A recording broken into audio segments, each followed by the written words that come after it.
Je n'ai jamais demandé à naître. C'est ce que mes parents, Robert et Linda Parker, ont fait comprendre dès le premier jour.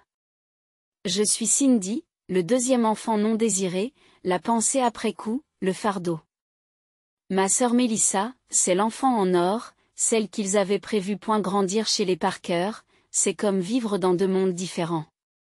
Le monde de Melissa était plein d'amour, d'attention et de célébration. Mon monde à moi? Froid et différent, et à peine caché était Edmond. Je me souviens de mon 8e anniversaire comme si c'était hier.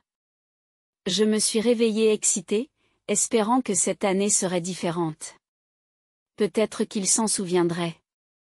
Peut-être qu'il s'en soucierait point. En descendant, j'ai trouvé papa et maman à la table du petit déjeuner, en train de discuter avec Melissa de son prochain récital de danse. Bonjour, dis-je en essayant de ne pas faire passer l'espoir dans ma voix. Maman a levé les yeux. Oh, Cindy. Tes céréales sont dans le placard. J'ai attendu, mais c'était tout. Pas de joyeux anniversaire, pas de câlin, rien. Plus tard dans la soirée, alors que nous étions assis pour le dîner, papa s'est enfin souvenu. C'est vrai. Joyeux anniversaire, petit, a-t-il marmonné, sans même lever les yeux de son assiette. Les yeux de maman se sont légèrement écarquillés. C'est aujourd'hui? J'aurais juré que c'était la semaine prochaine. Ce soir-là, je me suis couchée, serrant contre moi la seule carte d'anniversaire que j'avais reçue, de la part de grand-mère Elisabeth. Ces mots étaient les seuls qui me donnaient l'impression de compter. Ma très chère Cindy, joyeux anniversaire, ma chérie. Tu apportes tant de joie à ma vie. N'oublie jamais à quel point tu es spéciale et aimée. Je t'aime toujours, grand-mère. J'ai dû lire cette carte une centaine de fois, en essayant de croire les mots. Mais comment pouvais-je être spéciale, alors que mes propres parents se souvenaient à peine de mon existence? L'école n'était guère mieux. Les réunions parents-professeurs étaient une plaisanterie.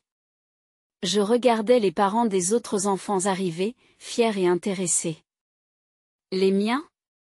Ils avaient toujours une excuse. Désolée, Cindy, disait maman, sans avoir l'air désolée du tout. Nous avons le concours de danse de Melissa ce jour-là. Tu comprends, n'est-ce pas? J'acquiesçais, faisant comme si je n'avais pas mal. Mais c'était le cas. À chaque fois. Le pire, c'était de les entendre parler de moi alors qu'ils pensaient que je ne pouvais pas entendre. Une nuit, j'étais censée être au lit, quand leurs voix ont grimpé les escaliers. Je ne comprends pas, disait papa. Melissa est si brillante et talentueuse. Pourquoi Cindy ne lui ressemble-t-elle pas? Du côté de maman.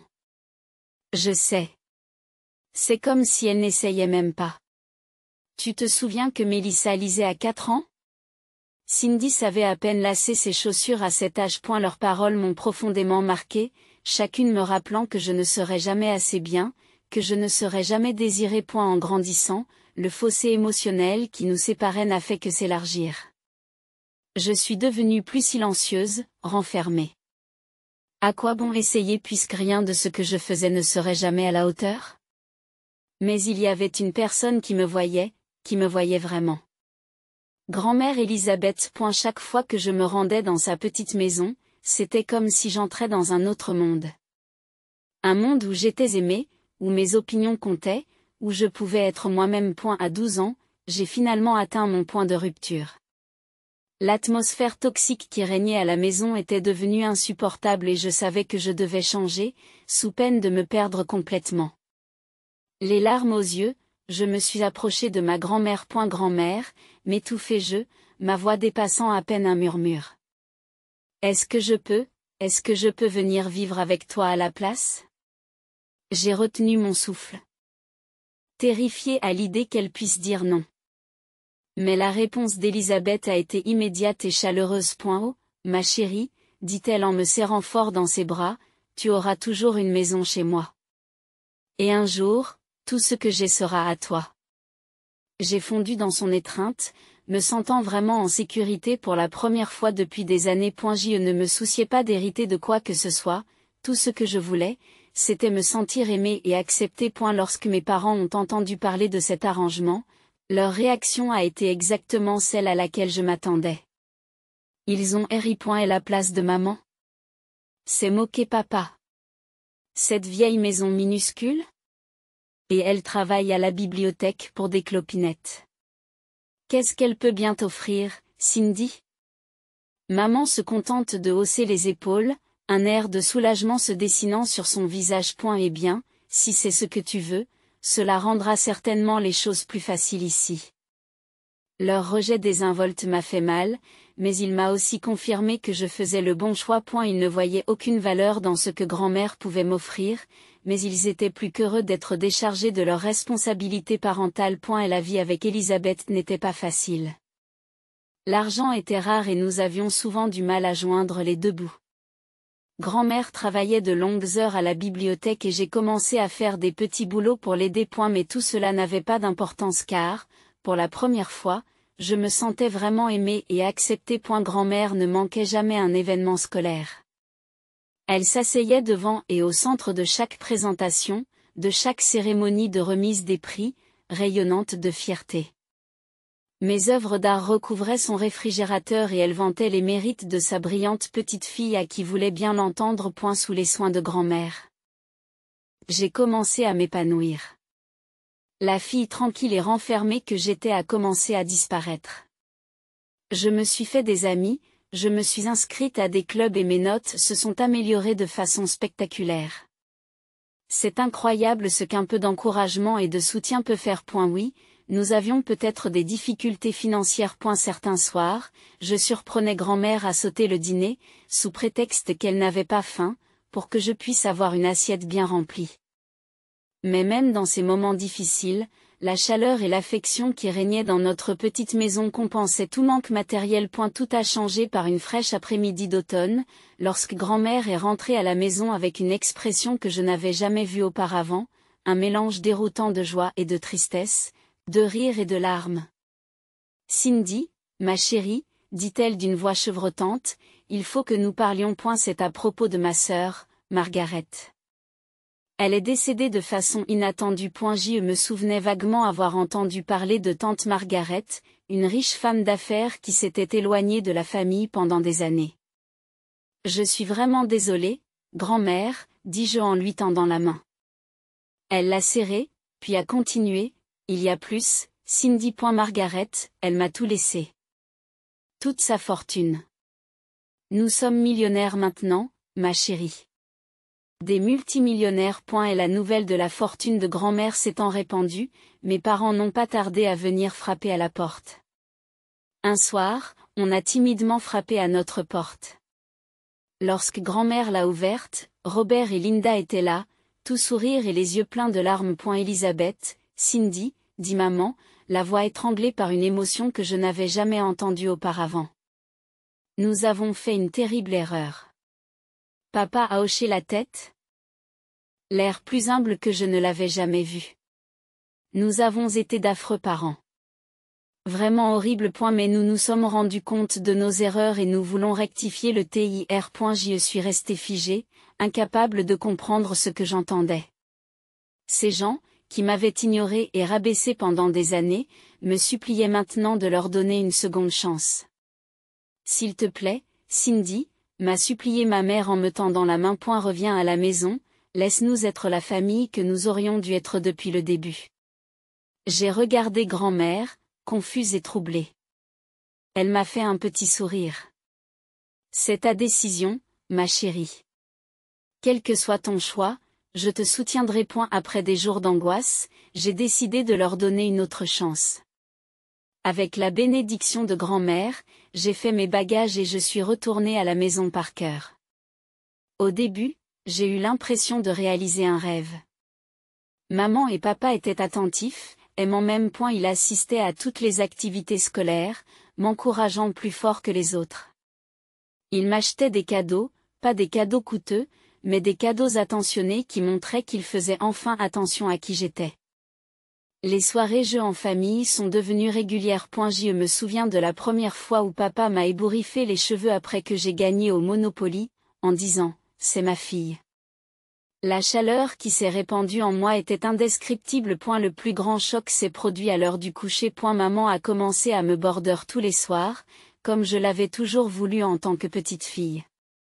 Elle me lissait les cheveux et déposait un doux baiser sur mon front. Bonne nuit, ma chérie, murmurait-elle. Nous t'aimons tellement. Même Mélissa semblait avoir changé d'avis. Elle a commencé à m'inclure dans ses activités sociales, m'a présenté à ses amis et m'a même donné des conseils sur les garçons et le maquillage. Je voulais croire que tout cela était vrai. Que ma famille avait vraiment changé, qu'elle me voyait enfin et m'aimait pour ce que j'étais. Mais une petite voix au fond de mon esprit n'arrêtait pas de murmurer des doutes. Pourquoi maintenant? Pourquoi seulement après que grand-mère ait gagné de l'argent? J'ai repoussé ces pensées, déterminée à profiter de cette nouvelle dynamique familiale aimante dont j'avais toujours rêvé. J'appelais régulièrement ma grand-mère, lui disant à quel point j'étais heureuse et à quel point tout était devenu merveilleux. Mais grand-mère, tout en exprimant sa joie pour moi, n'arrivait pas à cacher l'inquiétude dans sa voix. Souviens-toi, Cindy, me disait-elle, que tu as toujours une maison chez moi, quoi qu'il arrive. Au fil des mois, la vie de la famille Parker a pris un nouveau rythme. Mélissa, l'enfant chéri, obtient son diplôme de fin d'études secondaires avec mention et s'inscrit dans une université prestigieuse. Pendant ce temps, grand-mère emménage dans une nouvelle maison luxueuse et fait ses adieux à la bibliothèque. Quant à moi, j'avais 16 ans. J'avais 16 ans et tout allait pour le mieux. Mes notes étaient meilleures que jamais, j'avais un groupe d'amis solides et j'avais même commencé à sortir avec quelqu'un. Jake, de ma classe de chimie, m'avait invité à sortir, et j'étais aux anges. C'était un vendredi soir, et j'avais prévu de rencontrer Jake au restaurant du coin. J'ai passé des heures à me préparer, à changer nerveusement de tenue et à refaire mon maquillage. Je suis sortie, excitée par mon rendez-vous. Mais alors que j'attendais Jake au restaurant, mon téléphone a sonné et m'a envoyé un message. Désolée, Cindy. Il s'est passé quelque chose. Je ne peux pas venir ce soir. Mon cœur s'est effondré. J'ai regardé le message, la déception m'envahissant. Avec un soupir, j'ai rassemblé mes affaires et j'ai quitté le restaurant. Rentrant chez moi bien plus tôt que prévu. Et la maison était silencieuse lorsque je suis entrée, utilisant ma clé pour ne déranger personne. Maman et papa pensaient que j'étais encore à mon rendez-vous, et je n'étais pas d'humeur à expliquer pourquoi j'étais rentrée si tôt. En passant devant le bureau de papa, j'ai entendu des voix. J'étais sur le point d'annoncer ma présence, quand le mot de maman m'a arrêté net. Je ne sais pas combien de temps je vais pouvoir continuer cette mascarade, dit maman, la frustration évidente dans sa voix. Je n'ai jamais voulu d'elle, et faire semblant de l'aimer maintenant est épuisant. Je me suis figée, mon sang s'est transformé en glace. Faire semblant de m'aimer? Mon esprit s'embrouillait, incapable d'assimiler ce que j'entendais. Les mains tremblantes, j'ai sorti mon téléphone et j'ai appuyé sur le bouton d'enregistrement. Je savais que je ne devais pas écouter aux portes, mais je ne pouvais pas m'en empêcher. La réponse de mon père m'a retourné l'estomac. Nous devons être patients, ma chérie. Une fois que maman sera décédée, tout cet argent ira à Cindy. Si nous jouons bien nos cartes, nous pourrons la convaincre de partager la richesse avec nous. Pensez à la vie que nous pourrions avoir. Je suis restée là, ancrée sur place, tandis que mon monde s'écroulait autour de moi. La famille aimante que je pensais avoir enfin trouvée n'était qu'un mensonge. Un spectacle mis en scène pour l'argent de grand-mère. Les larmes ont coulé dans mes yeux lorsque la vérité s'est imposée à moi. Toutes ces soirées de jeux en famille, les baisers à l'heure du coucher, les sourires fiers de mes réussites, tout cela était faux. Chaque moment d'amour et d'acceptation que j'avais chéri au cours des derniers mois n'était rien d'autre qu'un acte calculé. N'en pouvant plus d'écouter, j'ai tranquillement retourné sur mes pas jusqu'à la porte d'entrée. Prenant une profonde inspiration pour me calmer, j'ai ouvert la porte bruyamment et l'ai refermée en claquant la porte. Je suis là. J'ai crié, ma voix étant étonnamment stable. Presque instantanément, maman et papa sont sortis du bureau, souriants et inquiets. Cindy, ma chérie, tu rentres tôt, dit maman, les sourcils froncés par ce que je savais être une fausse inquiétude. Tout va bien, a ajouté papa, le ton dégoulinant d'une fausse inquiétude. J'ai lutté contre l'envie de leur hurler dessus, de les rappeler à l'ordre sur le champ. Au lieu de cela, j'affichais un faible sourire. J'ai qu'à annuler, marmonnai-je en observant attentivement leur visage. Il s'est passé quelque chose, apparemment. Leur réaction était parfaite, trop parfaite. Le claquement compatissant de maman, la tape rassurante de papa sur mon épaule. C'est tout ce que j'ai pu faire pour ne pas reculer à leur contact. Cette nuit-là, je suis restée éveillée pendant des heures, leurs paroles résonnant dans ma tête. Au matin, ma décision était prise. J'ai attendu d'entendre les 2 voitures sortir de l'allée pour passer à l'action. J'ai fait mes valises rapidement, fourrant vêtements et souvenirs précieux dans mon sac de sport. Sans un regard en arrière, je quittai la maison qui n'avait jamais vraiment été la mienne et me rendis chez Elisabeth. Lorsque je me suis présentée sur le pas de sa porte, sac à la main, les yeux de grand-mère se sont écarquillés de stupeur. « Cindy, qu'est-ce qui ne va pas, ma chérie ?» J'ai éclaté en sanglots, les émotions que j'avais retenues se libérant enfin. Entre 2 sanglots, j'ai réussi à sortir mon téléphone et à lancer l'enregistrement. Le visage de grand-mère s'est transformé au fur et à mesure qu'elle écoutait. Le choc a fait place à l'incrédulité, puis à une fureur que je n'avais jamais vue auparavant. Ces escrocs, ces sans-cœurs, s'est-elle interrompue en prenant une profonde inspiration. Ses yeux se sont adoucis et elle m'a regardé. « Ne t'inquiète pas. Chérie. Nous allons leur faire une surprise qu'ils n'oublieront pas. » Elle me serra fort dans ses bras. Pour la première fois depuis qu'elle avait entendu cette conversation, je me sentis en sécurité. Le soir venu, mon téléphone s'est mis à bourdonner sans arrêt. Maman, papa, et même Mélissa, tous appelaient, laissaient des messages vocaux, envoyaient des textos. Je les ai tous ignorés jusqu'à ce que je n'en puisse plus. Bonjour. J'ai répondu, la voix froide. Cindy, oh Dieu merci, la voix de maman m'est parvenue, l'air affolé. Où es-tu? Nous étions si inquiètes. L'ironie de la situation me fait presque rire. Je suis avec grand-mère, répondis-je calmement. Nous aimerions tous vous inviter à une conversation familiale demain. Il y a eu une pause à l'autre bout du fil. Bien sûr, bredouilla maman. Nous serons là. Cindy, chérie, quel que soit le problème, nous pouvons le résoudre. J'ai raccroché avant qu'elle n'ait pu terminer.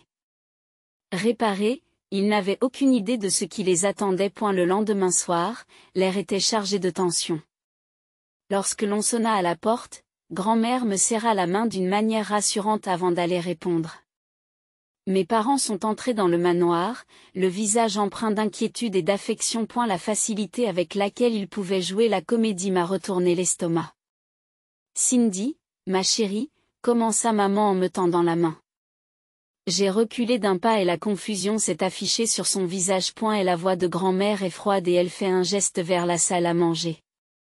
Je vous en prie, asseyez-vous. Nous avons beaucoup à nous dire. Tandis qu'ils s'installent sur leur chaise, les yeux de papa font le tour de la pièce, observant sans doute les signes évidents de richesse. Maman, de quoi s'agit-il? Tout va bien? Sans un mot, j'ai posé mon téléphone sur la table et j'ai appuyé sur play. Et la pièce s'est remplie du son de leur propre voix. Discutant de leur plan d'un ton froid et calculateur. L'effet fut immédiat. Leurs visages se sont vidés de leur couleur, laissant le manoir et les yeux blancs. Et la main de maman se porta à sa bouche, tandis que papa sembla se rapetisser sur sa chaise. À la fin, il y eut un moment de silence assourdissant. Puis ils se sont mis à parler tous les deux en même temps, dans un fatras d'excuses qui sonnaient creux face à leur tromperie révélée au grand jour. Grand-mère a levé la main pour les faire taire. Lorsqu'elle prit la parole, sa voix tremblait d'un mélange de déception et de fureur à peine contenue. J'avais espéré. Je croyais vraiment que tu avais changé, dit-elle, chaque mot lourd d'émotion. J'envisageais même de répartir mes biens entre vous tous. Elle marqua une pause, les fixant d'un regard d'acier. Mais maintenant, je peux dire avec une certitude absolue que tout ce que j'ai ira à Cindy seul. Est la prise de conscience de ce qu'ils avaient perdu, non seulement leur projet, mais aussi la possibilité réelle de faire partie d'une famille riche, a semblé frapper mes parents d'un seul coup. La panique s'est emparée d'eux et leurs réactions sont passées d'un extrême à l'autre. S'il vous plaît, vous devez comprendre, supplie maman, les larmes coulant sur son visage. Nous avons fait une erreur, mais nous aimons Cindy.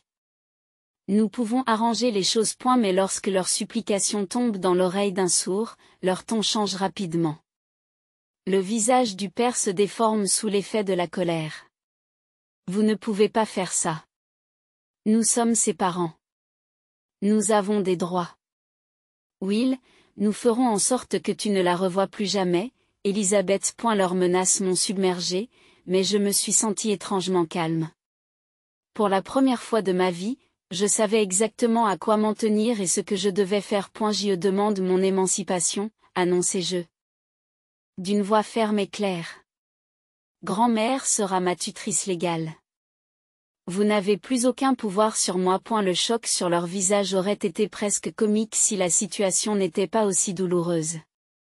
Ils m'ont cherché auprès de grand-mère, apparemment incapables de comprendre que leur plan soigneusement élaboré n'avait pas seulement échoué, mais s'était retourné contre eux de façon spectaculaire. Je pense qu'il est temps pour vous de partir, dit grand-mère, son ton ne laissant aucune place à l'argumentation.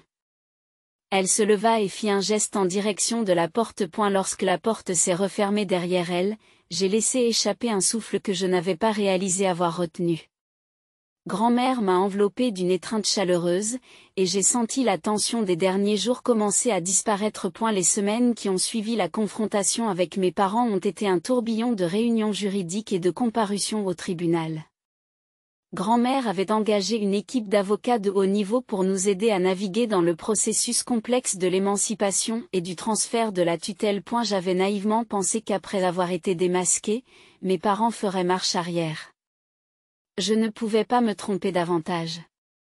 Robert et Linda se sont battus bec et ongles pour garder le contrôle sur moi, par extension, pour conserver leur accès à la fortune de leur grand-mère. Nos avocats ont travaillé sans relâche, constituant un dossier qui montrait des années de négligence et de violence psychologique.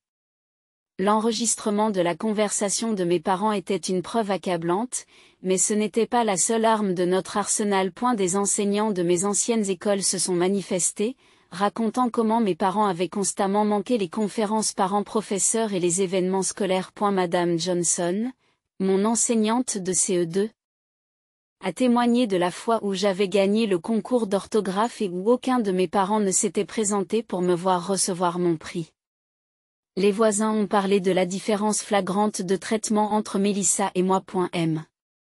Rivera, qui a vécu à côté de chez nous pendant des années, a raconté à la cour les fêtes d'anniversaire somptueuses organisées pour ma sœur alors que la mienne n'était pas célébrée. Puis vint le jour de l'audience finale. Alors que nous étions assis dans la salle d'audience, attendant l'arrivée du juge, j'ai remarqué qu'un visage familier s'était glissé par la porte arrière. Mélissa. Lorsque Mélissa s'est présentée à la barre, ses paroles ont brisé toute illusion de loyauté familiale. Oui, votre honneur, dit-elle d'une voix ferme. J'étais également au courant du plan de mes parents, qui voulaient utiliser Cindy pour accéder à l'argent de ma grande mère. Et la salle d'audience s'est mise à murmurer. Je suis restée assise, abasourdie, pendant que Mélissa continuait. La gentillesse soudaine, les liens entre sœurs, tout cela faisait partie de l'acte. Nos parents pensaient que ce serait plus condensé si je jouais le jeu. Les yeux de Mélissa ont croisé les miens et j'y ai vu une lueur de remords. Mais c'était trop peu, trop tard. Sa trahison a été le dernier mal dans le cercueil de ma relation avec les Parker. Et la décision du juge, lorsqu'elle est arrivée, a été rapide et sans équivoque. Elisabeth s'est vue accorder la tutelle totale et j'ai été légalement émancipée de Robert et Linda Parker. En quittant le palais de justice, j'ai ressenti un étrange mélange d'émotions, de soulagement, de tristesse et le sentiment d'être enfin libre. Grand-mère a passé son bras autour de mes épaules, me serrant contre elle. C'est fini, ma chérie, dit-elle doucement. Tu es en sécurité maintenant. J'ai hoché la tête, incapable de parler au-delà de la boule dans ma gorge. C'était fini. Oui. Mais c'était aussi un début.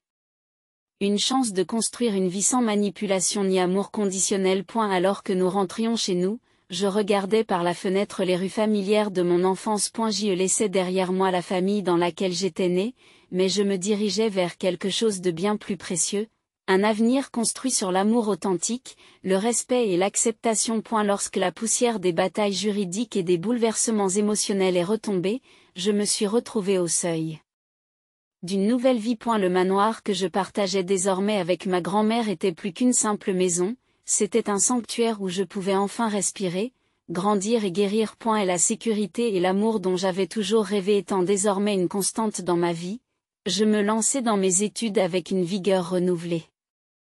Je n'essayais plus de prouver ma valeur à des parents indifférents.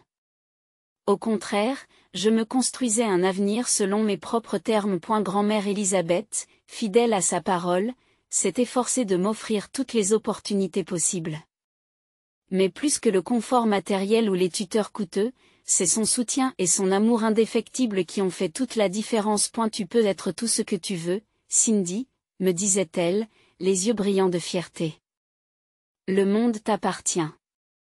Ensemble, nous nous sommes lancés dans des aventures que je n'avais jamais osé imaginer auparavant. Nous avons voyagé à Paris, où je suis tombée amoureuse de l'art et de l'architecture.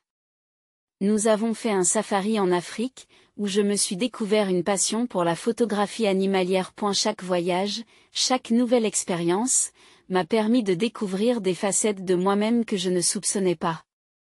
Mais le voyage n'a pas été fait que de lieux exotiques et de nouveaux passe-temps.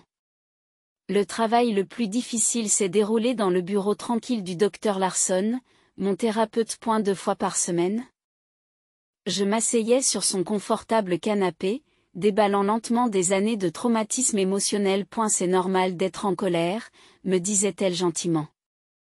C'est normal de faire le deuil de la famille que vous auriez dû avoir.